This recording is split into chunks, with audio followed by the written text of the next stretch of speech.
Also developing, the fallout continues after Orange County's Supervisor of Elections announced plans to spend tax money to set up scholarships. Now, Mayor Jerry Demings says he's considering suing the supervisor. West 2's Justin Shecker just talked with Mayor Demings. Justin, where's he leaning right now? Jesse, good afternoon. Mayor Jerry Demings says conversations continue with the county's Board of Commissioners about whether to file that lawsuit. He says Glenn Gilzean acted outside the scope of his duties to run the county's elections by directing those taxpayer dollars toward a college scholarship fund.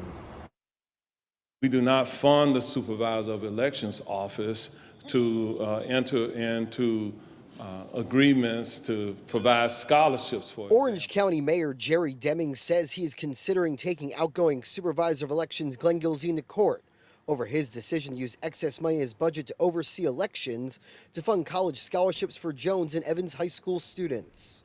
But suffice it to say, I'm convinced that we have an obligation to seek every option that we have to ensure that taxpayer dollars are being spent appropriately. On Tuesday, Gilzean defended the deal with Valencia College, saying it was made possible because his office saved $5 million. Of that $5 million, we thought it was in the best interest of the taxpayers to reinvest it back into the students' future. Then on Wednesday, the supervisor's office sent West 2 News an amendment to the contract, which removed Gilzean's name from the scholarship fund.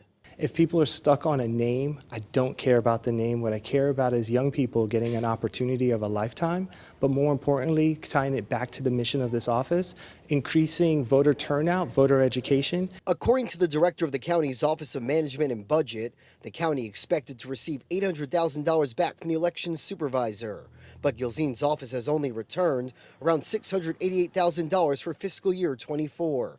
In recent years, those amounts were between $1.1 and $2.7 million. Mayor Demings is also raising concerns about another agreement Gilzean inked with Career Source of Central Florida, pledging $1.9 million for job training programs. I know at this point that they have not spent the funds pursuant to their agreement. Again, I think that also should not have been done outside of the sunshine. The Orange County School District canceled events tomorrow where Glenn Gilzean had planned to announce the scholarship fund. The school spokesperson says, quote, "Once it is determined that the funds donated for the scholarship are appropriate, we will work to reschedule the events." And the Supervisor of Elections office is not commenting on potential litigation. We've also reached out to Career Source of Central Florida for comment, and we're waiting to hear back. We're live this afternoon in Orange County. I'm Justin Shecker, WESH 2 News.